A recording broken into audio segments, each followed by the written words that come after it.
Hello everyone, my name is Lovro Peretic and welcome to my home where I will play a home concert for you today.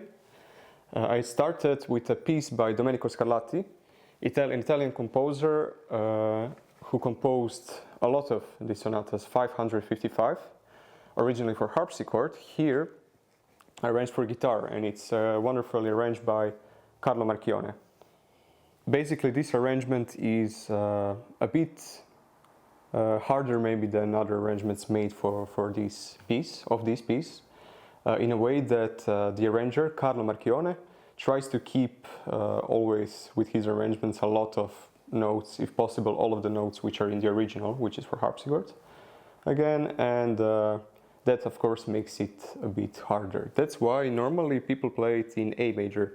Here it's in D, so it's a bit higher.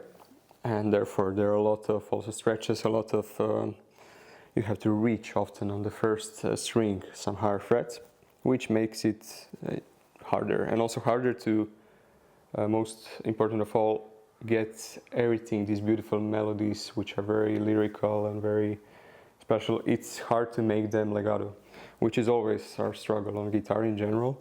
So yeah, something like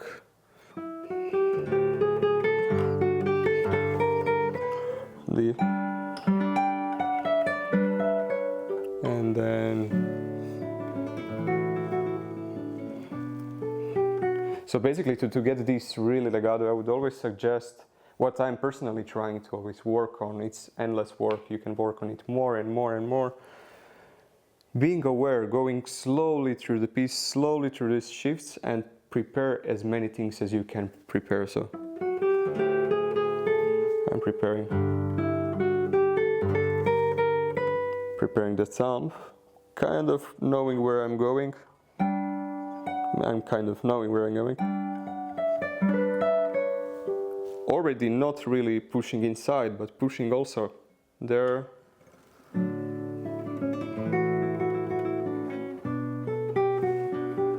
So basically in that way, kind of preparing and making everything legato. It's easy to say, not so easy to do. Also a really important thing for this music, for this type of music in general, especially for Scarlatti. So basically he composed for harpsichord, and we all know that on harpsichord they were using a lot of trills, a lot of ornaments.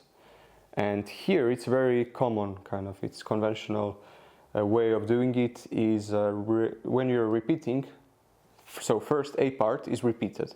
And when it's repeated, we don't want to make it exactly the same. So it's of course ornamented. And yeah, here we can be really free in a way, so free to some extent. You have to do it in a manner which is kind of expected, which is in style, but still you can do longer trill, you can add notes in between to connect it. So for example, I do first time,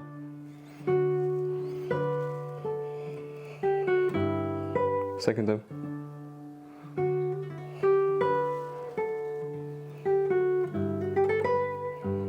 so just adding the line that it goes to, connecting, emphasizing appoggiaturas.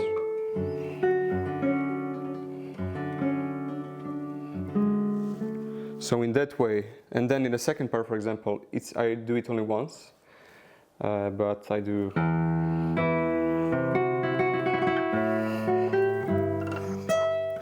So basically how I think about it, I always try to do these longer trills when you want to intensify something. Yeah, I want to do.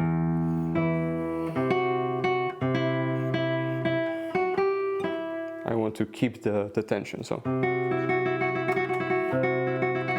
It could be even longer if you manage to squeeze it in. It still has to be the rhythm which is written, but. And then really mellow, also what I was talking about, legato. I'm trying to read, just not to make anything disrupting the legato. So, but yeah, trills. Also, for example, what I like to do, some people do it, in the repetition, I do.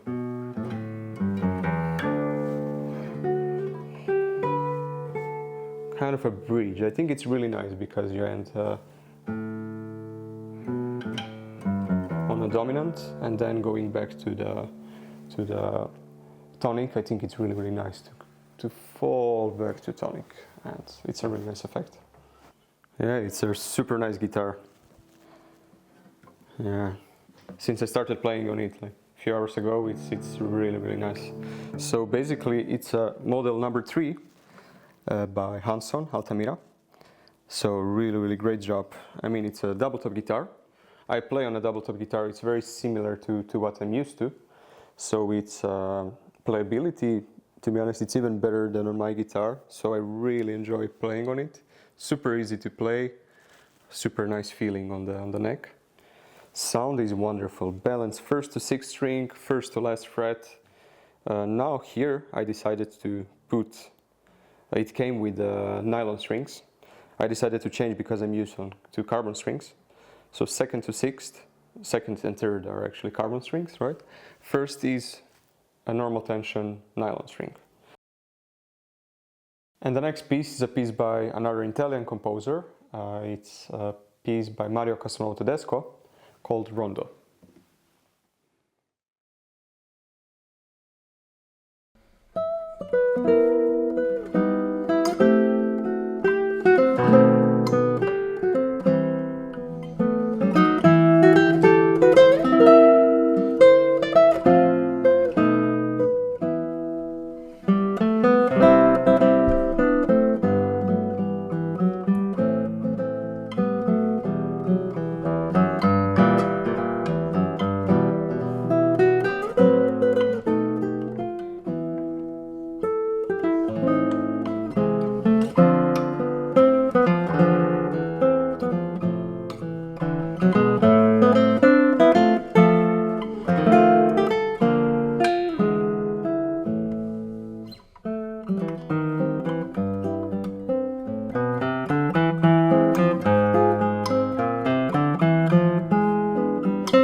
So the next piece that I'm going to play is a piece by Russian composer Pyotr Ilyich Tchaikovsky, who wrote 12 pieces, one for each month. The cycle is called the Seasons, and I will play one of the months. I will play June.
This was another piece which was also not written for guitar. Same like the Scarlatti that I played first in the concert. This time not for harpsichord, but for piano. One of the 12 pieces, as I mentioned. And since it's not originally written for guitar, it's written for piano, it's arranged for guitar by a wonderful French guitarist and arranger Fougeray, who did a lot of arrangements. He also has like a company which editions of, it's called Edition Fougeray.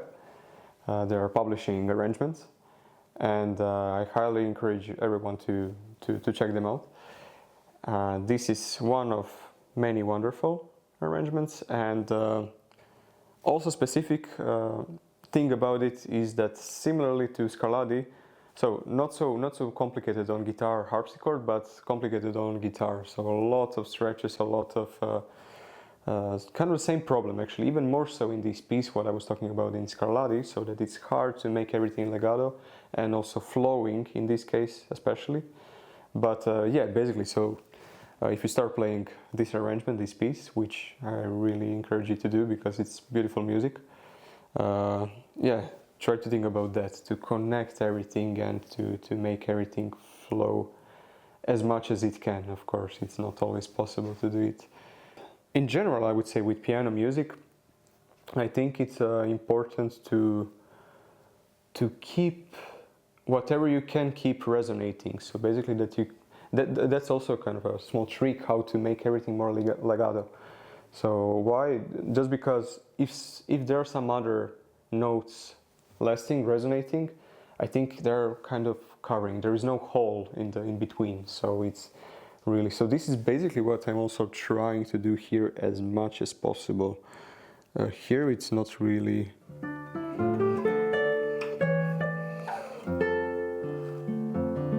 This is one chord, so it can land.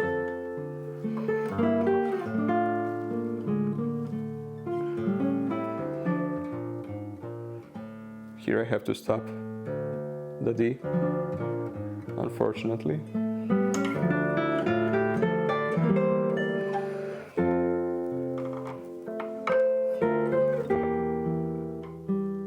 You see? I take out the B, but still B flat. I just try to take it out slowly so that you don't really notice, and then G. So basically to make everything, I think this is all about that. And then of course singing melody. This is basically what we can learn from pianists, because they have, for them it's easy, they have one finger for each note. I mean, they can play 10 notes at a time, even more, because they can use the pedal. And we can do 6 at a time, right? And so keeping resonances, keeping everything kind of full sounding in that manner is what we can get from them. What we can get and they can't is, of course, singing and more vibrato and everything. So it's kind of good to think to take the best out of two worlds. The Tchaikovsky and the Scarlatti are not guitarist pieces. I always tend to choose kind of non-guitarist music, not really on purpose, not that really I don't like guitar music. It's just that I always try to find something which would be interesting to me and also to the audience, so something refreshing, something that is not played that much. So of course it's hard to find something which is really good and never played on which is guitar music, purely guitar music. So it's because of that reason just ends up being very often some non-guitar music and very often piano music. Just because piano music is, in a way, very interesting to arrange for guitar. You don't have to do much in terms of adding notes. Like, for example, with violin music, you have to add something. With piano, you're just trying to keep as many notes as possible and maybe change something if it works better on guitar, but it's kind of more reduction than actually composing in a way to add something. I started to play guitar at the age of 8. Actually, kind of already a bit earlier, when I was 7, just because my older sister, she's 3.5 years older, and she started playing guitar first. And I kind of started with her also, not really playing, but listening, and I was very involved, I think. And then I started when I was 8 at the music school here in Zagreb, in Croatia. So basically in Croatia we have these good things, which is music schools, which are very available to everyone, very also affordable. So a lot of kids go to music school, and this is also how I started. And it's pretty much straight from the beginning, pretty serious. So we have 2 lessons per week, and I was fortunate enough to have a really, really good teacher. My first teacher was Xhevdet Sahatxhija, and from him I learned really, really a lot. And if it wasn't that he was my teacher, I probably wouldn't be here also and playing at all, just because really important things at the beginning that when you start, I think it's really important that you like guitar. So he knew how to make me like it. He would give my parents every week 1 or 2 CDs, which we would bring home and then listen to it, and I think this was really important. So basically, that was first 10 years, actually not far from here where we are now. And then I went to study. I continued my studies in Zagreb with Darko Petrinjak. So he's the main teacher in the academy. All of the guitarists pretty much that you might know from Croatia, most of them at least, they studied with him. So he's obviously a very important figure for me and for everyone from here. And this was for 5 years, basically, where I studied in here. Then I did prolonged 6 years, which I spent abroad. I was studying in Lille, in France, with Judicaël Perroy. I did a student exchange there, and yeah, I really liked it. I mean, there is, it's not needed to say much about him. He is really known for his teaching as well as his playing. And so I decided to, after that, I had 1 year gap, and then I was back in here teaching. And then I decided to do more studies with Judicaël. It was supposed to be actually in San Francisco, but then COVID hit and then a bit complications. And then he started teaching in Geneva, which